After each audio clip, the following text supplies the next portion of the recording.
Ini ada salah satu komentar dari netizen yang mengatakan, oh sekarang masih banyak juga, ternyata masih ada juga yang mengatakan bagi orang yang tidak seakidah dengan mereka, tidak sekeyakinan mereka dengan sebutan kafir. Hey bro, tak kasih tahu, kalau kamu nggak mau disebut kafir ya jadilah muslim. Kenapa? Karena kafir itu, kata kafir adalah lawan kata dari kata muslim. Jadi kalau kamu nggak mau disebut kafir ya disebutlah muslim, jadilah orang muslim. Itu tuh sudah kalimat dari zaman sononya, dari zaman dulunya. Jadi sebelum kamu lahir, sebelum Indonesia merdeka, itu sudah kata kafir, muslim itu sudah ada. Dan itu sudah menjadi paten dalam masalah agama Islam. Semua orang yang menyembah Allah disebut sebagai muslim. Semua manusia yang mengakui Allah sebagai Tuhannya, Muhammad sebagai utusan Allah adalah muslim. Dan selain mereka disebut sebagai kafir. Kafir itu artinya orang yang tertutup hatinya dari kebenaran Islam. Kata kafir itu tidak kasar, kamu saja yang memahaminya secara serampangan, maka kamu sebut kasar gitu loh. Dan perlu difahami baik-baik di sini. Kalau untuk masalah keharaman, nih saya sedikit singgung ya. Ini kan kalau nggak salah nama Anda ini agak kebali-balian nih, pasti Hindu kan. Islam mengajarkan bahwa binatang haram itu hanya ada dua. Pertama, binatang itu bermanfaat bagi manusia atau binatang itu merugikan bagi manusia. Tidak ada Islam mengharamkan seekor binatang kemudian menjadikannya dewa untuk disembah, nggak ada. Kamu nggak akan pernah mendapati Islam menyembah binatang, nggak ada. Karena prinsipnya sederhana, di dunia ini saja nggak ada manusia yang binatang yang mau menyembah manusia. Bagaimana mungkin manusia yang berakal mau menyembah binatang? Wong binatang yang nggak berakal aja nggak mau menyembah manusia. Itu prinsip dari kami. Tapi kalau agama lain ya, mohon maaf saya tidak menyinggung, saya tidak ini. Tapi inilah sebuah logika di dalam Islam. Banyak binatang yang diharamkan di dalam Islam, tapi tidak ada satupun yang diajarkan dalam Islam untuk disembah, nggak ada. Kami semua pakai logika. Meskipun di situ Anda mengatakan masalah kencing onta, oh belajar dulu kamu, baca dulu penelitiannya. Bagaimana kencing onta itu bisa memberikan pengobatan kepada orang-orang di zaman dulu. Dan memang ada penelitiannya, ada manfaatnya kencing onta itu. Jangan kamu asal kemudian serampangan memahaminya. Ternyata setelah diteliti memang ada manfaatnya. Cara meminumnya juga nggak sembarangan. Makanya di dalam hadis itu disebutkan kencing onta itu dicampurkan dengan susu onta. Jadi bukan kencingnya langsung diminum langsung, nggak begitu bro. Tapi kencing onta itu dicampurkan, kencing onta yang sedikit dicampurkan dengan susu onta. Apa manfaatnya? Silahkan baca sendiri di dalam banyak artikel, di situ dijelaskan. Gitu loh bro, paham ya?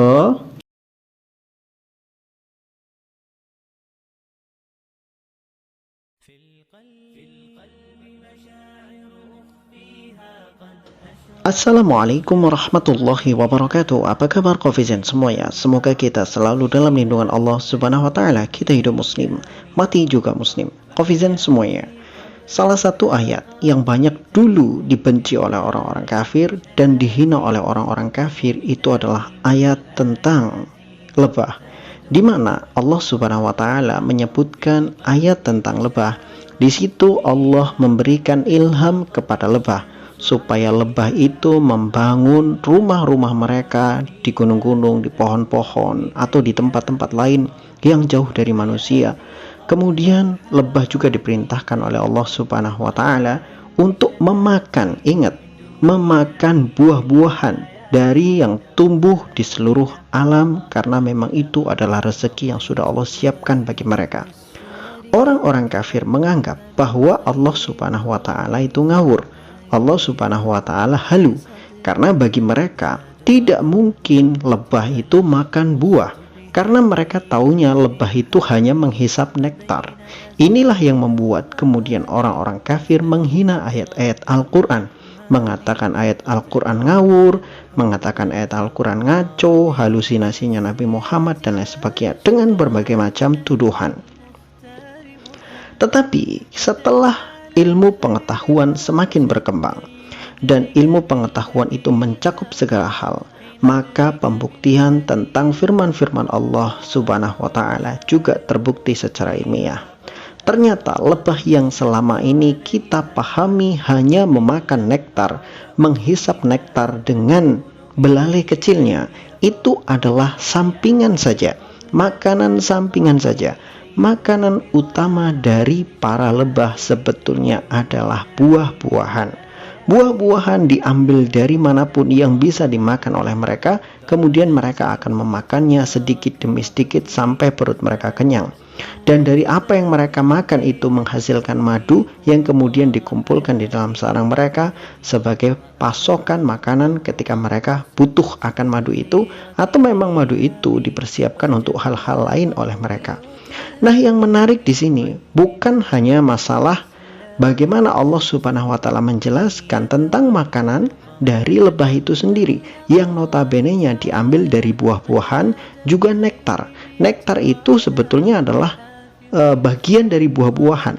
Dia adalah kembang yang akan menjadi buah, kan gitu.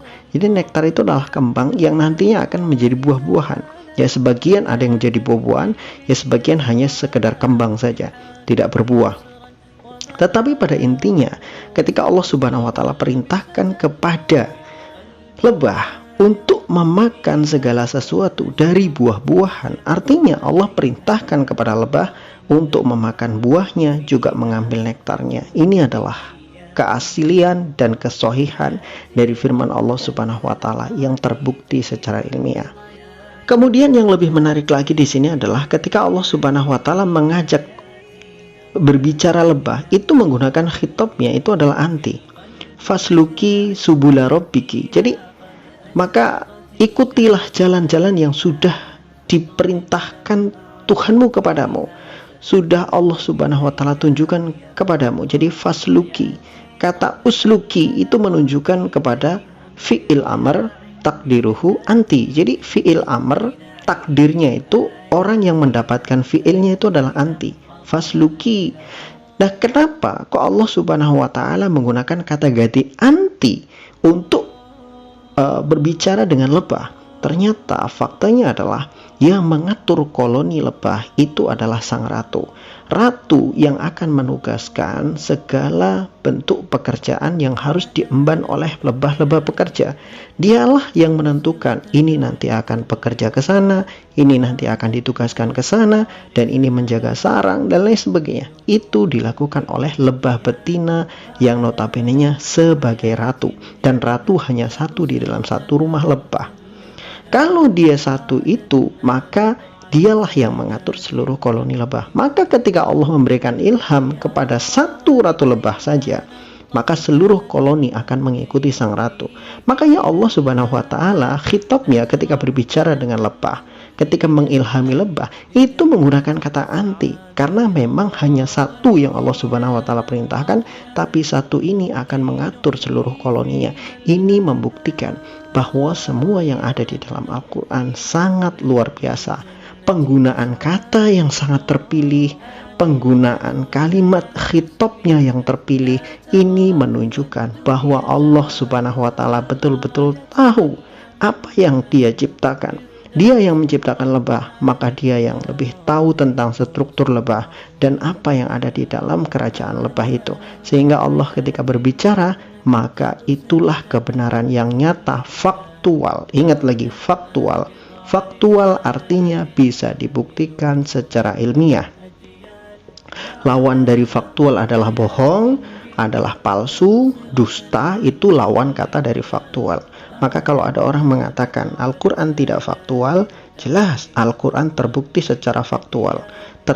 Secara fakta terbukti, ilmiah juga terbukti, dan ini membantah semua klaim-klaim yang dituduhkan oleh Al-Quran dari orang-orang kafir ataupun orang-orang munafik.